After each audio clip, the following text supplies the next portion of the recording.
Oke, halo semua anak-anak. Oke, gimana kabarnya nih?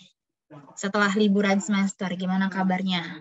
Apa baik-baik saja? Baik, Bu. Masih Baik semangat, banget, Bu.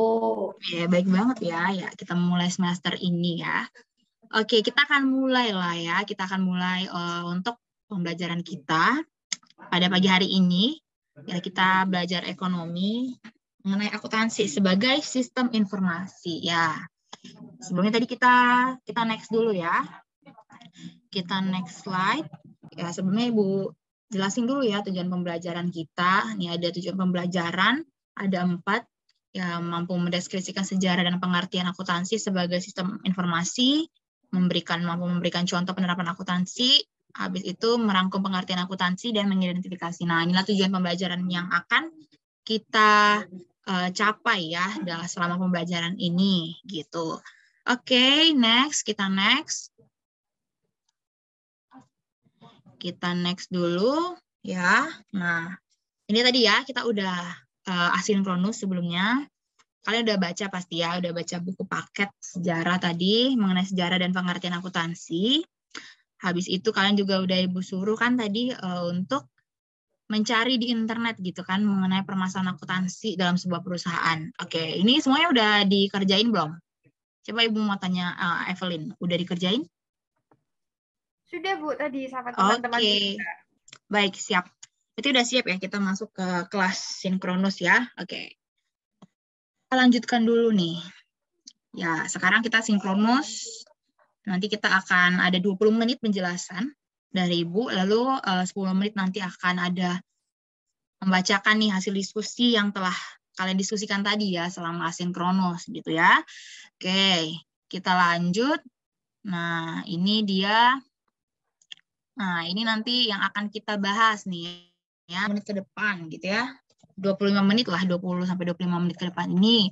Nanti kita akan belajar mengenai definisi tadi, habis itu kita akan belajar mengenai mengenai sejarah perkembangan akuntansi, habis itu arti akuntansi sebagai sistem informasi, kualitas informasi akuntansi, contoh sistem informasi akuntansi pada perusahaan, dan contoh permasalahannya. Nah, jadi inilah yang akan kita bahas selama kelas sinkronus ini. Oke, Ibu harap nanti kalian bisa menyimak dengan baik ya pembelajaran kita pada hari ini. Nah, sebelum kita masuk nih ya, ini udah ada apa itu akuntansi. Nah, tapi sebelum itu, Ibu mau kalian buka kuisis gitu ya. Untuk memulai kelas kita harus panaskan dulu ya mungkin ya. Biar panas dulu nih. Jadi kita coba kalian buka kuisis nih udah Ibu taruh link kuisisnya di chat Zoom. Nah, coba dibuka nih kuisisnya. Sebelum kita mulai nih ada pertanyaan nih. Oke, semuanya bisa akses kan?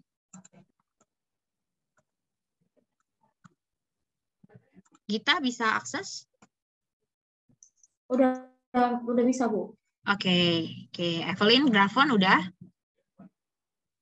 Oke. Udah, Bu. Oke, coba ya dijawab, itu ada 3 pertanyaan tuh. Oke, boleh dijawab semua? Oke, baru Gita ya yang menjawab ya. Oke, Ibu tunggu ya yang lain untuk menjawab nih kuisisnya.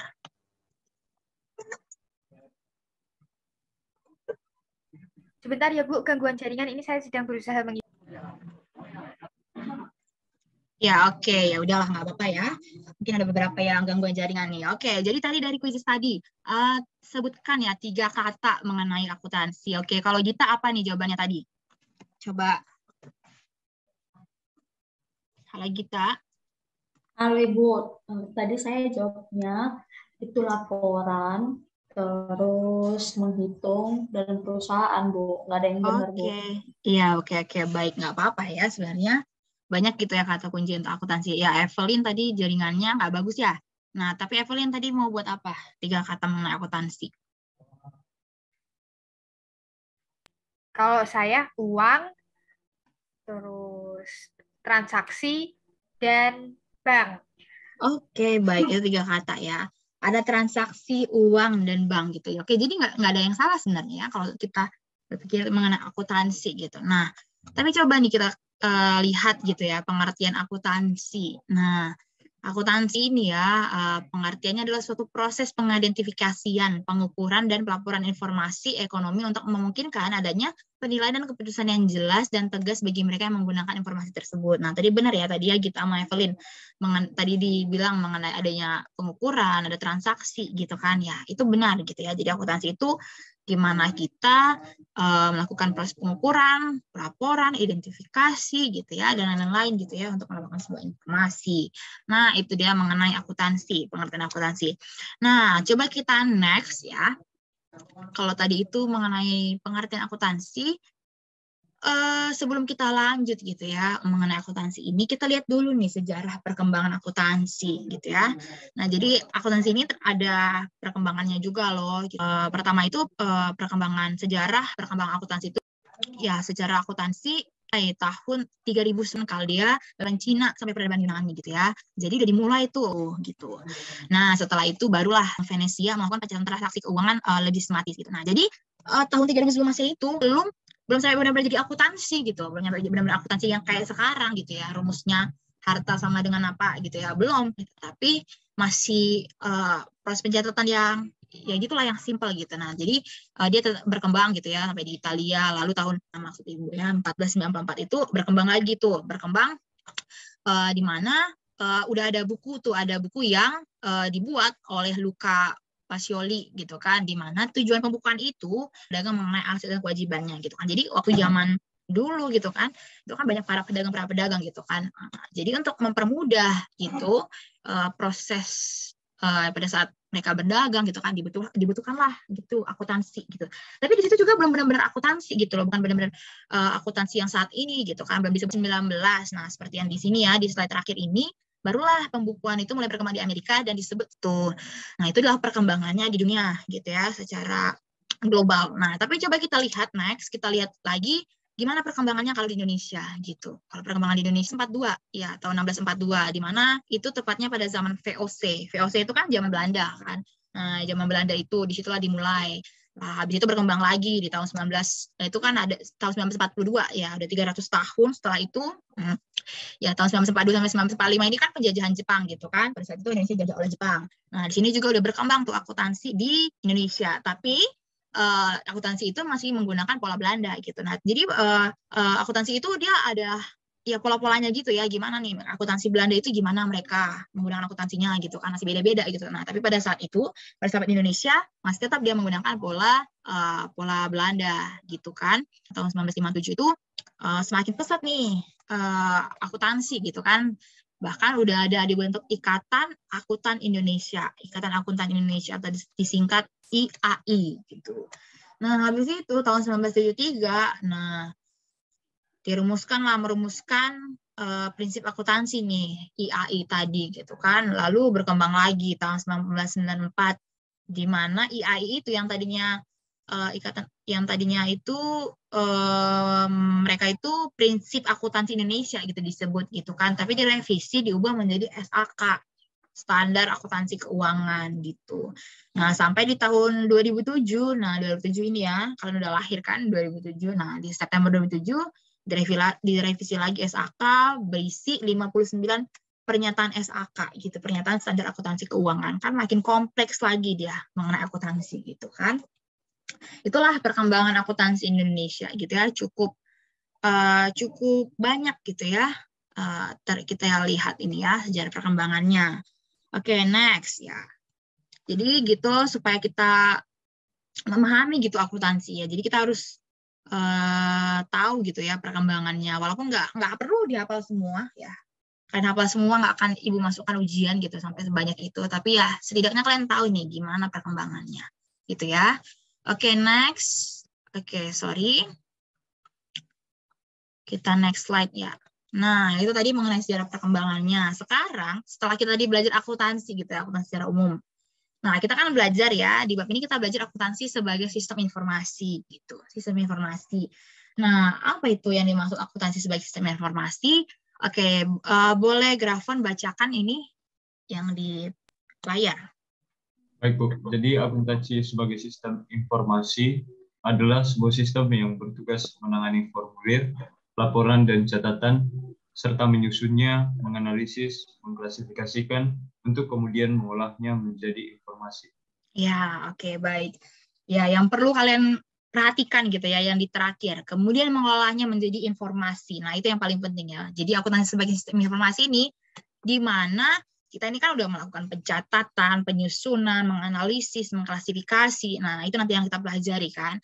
Nah, setelah itu dilakukan, kemudian diolah menjadi sebuah informasi. Nah, informasi itulah nanti yang akan digunakan untuk mengambil keputusan. Habis itu informasi itulah yang digunakan untuk keputusan perusahaan gitu. Perusahaan untuk melakukan kebijakan-kebijakan tertentu gitu di perusahaan itu. Nah, itu dia akuntansi sebagai sistem informasi. Nah, sampai sini apa kalian mengerti? Paham ya semua? Oke, baik. Terima kasih untuk responnya.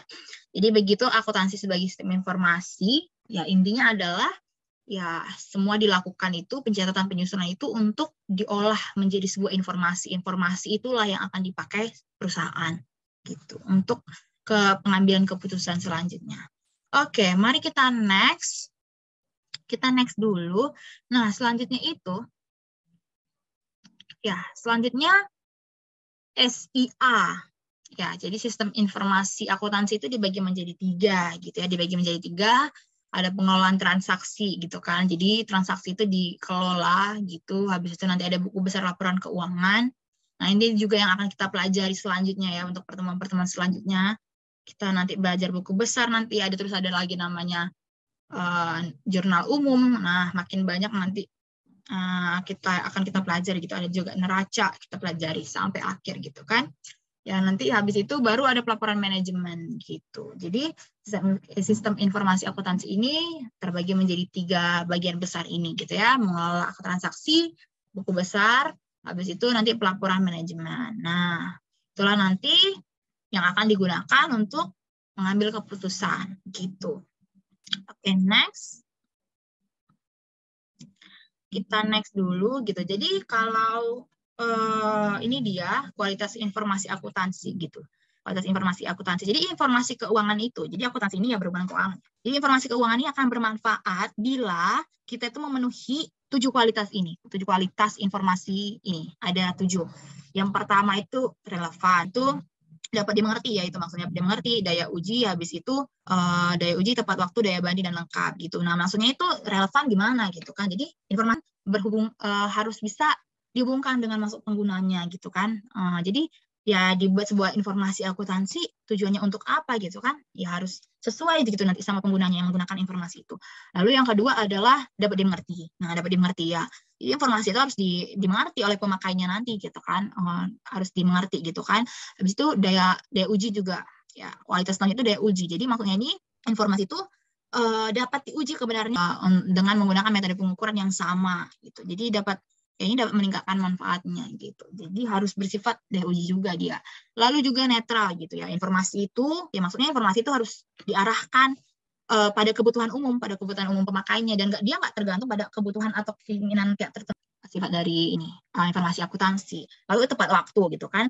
Ya iyalah namanya informasi gitu kan, ya harus disampaikan sedini mungkin gitu kan, ya, agar dapat digunakan sebagai dasar pengambilan keputusan. Ya nggak mungkin ya kalau misalnya sebuah informasi datangnya lama gitu, telat gitu ya kan, jadinya kan basi ya gitu kan, padahal dibutuhkan pada saat itu gitu kan. Ya makanya itu, jadi informasi akuntansi itu harus dilakukan dengan tepat waktu gitu. Lalu daya banding juga, daya banding. Jadi informasi ini akan lebih, maksudnya kan misalnya sebelumnya itu kan perusahaan udah buat laporan keuangan gitu kan, udah buat laporan keuangan sebelumnya. Nah, itu dapat dibandingkan nggak dengan laporan keuangan ini gitu. Jadi dia tuh ya bisa dibandingkan gitu. Nah, ya gunanya apa dibandingkan, nanti ya informasi yang dibandingkan itu bisa dilihat nih untuk pengambilan keputusan. Oh, misalnya kayak ke tahun lalu itu ternyata utang perusahaan ini sangat tinggi ya gitu kan. Nah, sekarang ini setelah dilihat dari laporan sekarang, utang perusahaan itu semakin rendah. Nah, bisa saja karena hal itu perusahaan mungkin punya keputusan gitu kan. Oh, kalau gitu kita misalnya gitu ya, kebijakan ya perusahaan kan beda-beda ya. Nah, misalnya begitu. Jadi bisa ada daya bandingnya gitu kan. Itu salah satu kualitas informasi akuntansi gitu. Terus yang terakhir adalah lengkap. Ya, tentunya harus lengkap gitu. Itulah ya mengenai kualitas informasi akuntansi.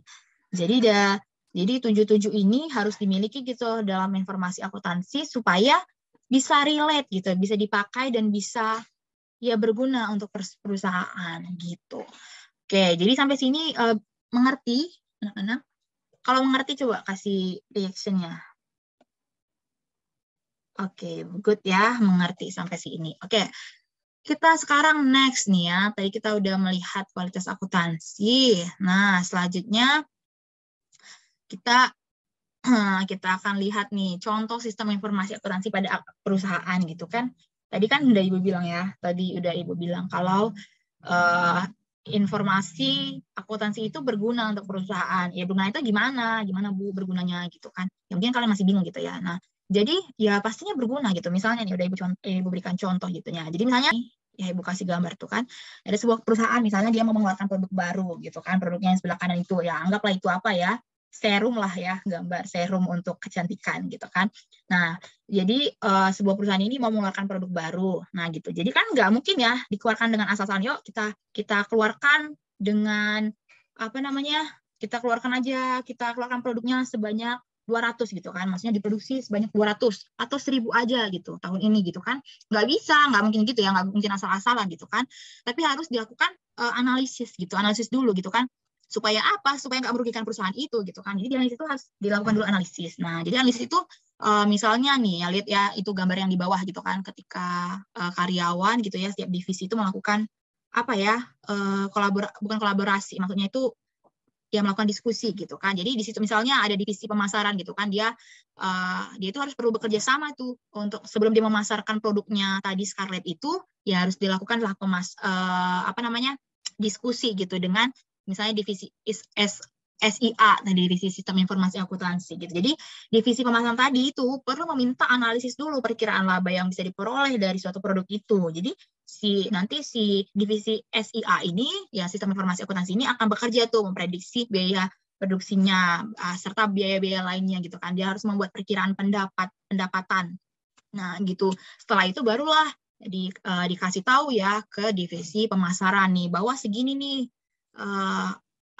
pendapatan laba yang perkiraan gitu lah ya, perkiraan keuangan yang dapat perusahaan buat gitu. Nah, habis itu barulah si divisi pemasaran ini baru bisa bertindak gitu kan untuk memasarkan produknya. Habis itu dia juga melakukan pelaporan gitu kan. Nah, jadi dia baru bisa bertindak gitu kan. Nah, setelah pemasaran itu nanti kembali lagi tuh ke si divisi SIA-nya itu untuk memberitahu bahwa berapa untuk laporan akhirnya gitu kan, berapa yang telah terjual ya dan lain-lain gitu kan. Nah, itulah perlu adanya sistem informasi akuntansi itu untuk sebuah perusahaan gitu.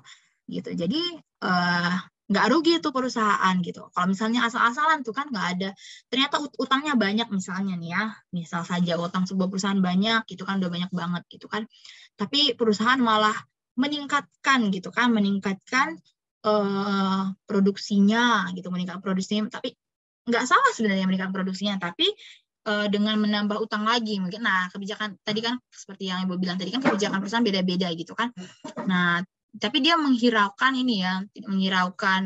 utangnya tadi perusahaan gitu kan nggak mungkin dibuat gitu ya asal-asalan gitu kan, jadi buat perusahaan rugi. Nah, jadi oleh karena itulah perlu adanya sistem informasi akuntansi ini dalam perusahaan. Nah, begitu dia kira-kira.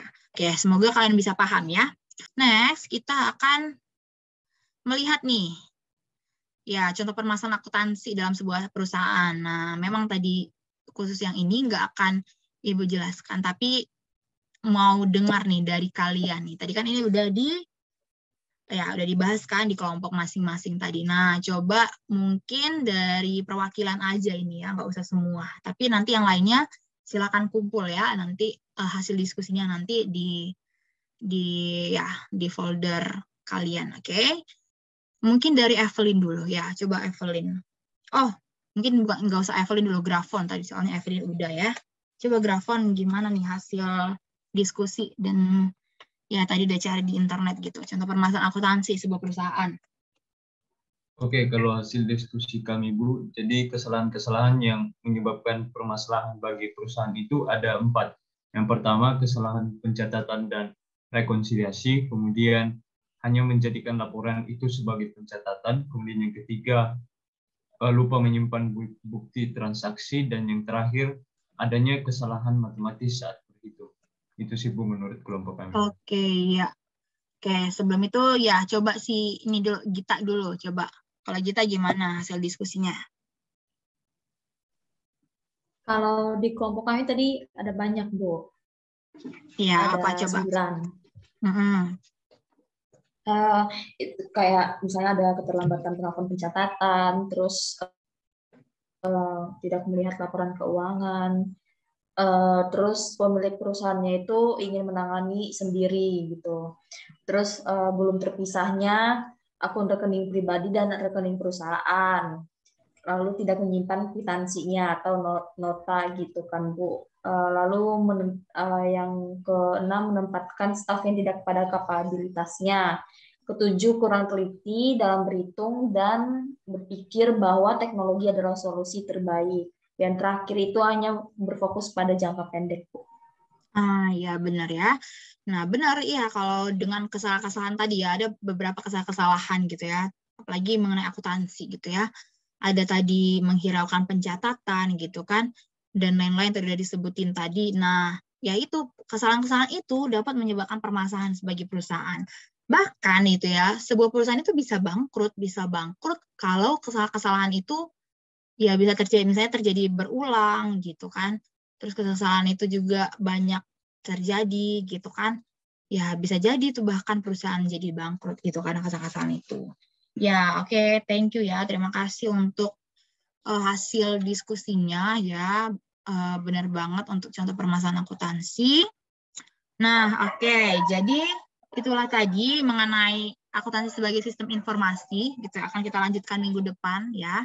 Nah, tapi sebelumnya kita akan asinkronus ya, nanti setelah ini kita akan asinkronus, akan ada informasi PR nanti, habis tugas asinkronus setelah ini gitu ya. Oke, coba kita next dulu. Nah, nanti ada 2 soal ini nanti yang akan kalian jawab. Oke, nanti tetap Ibu share lagi di grup WhatsApp. Oke. Nah, next.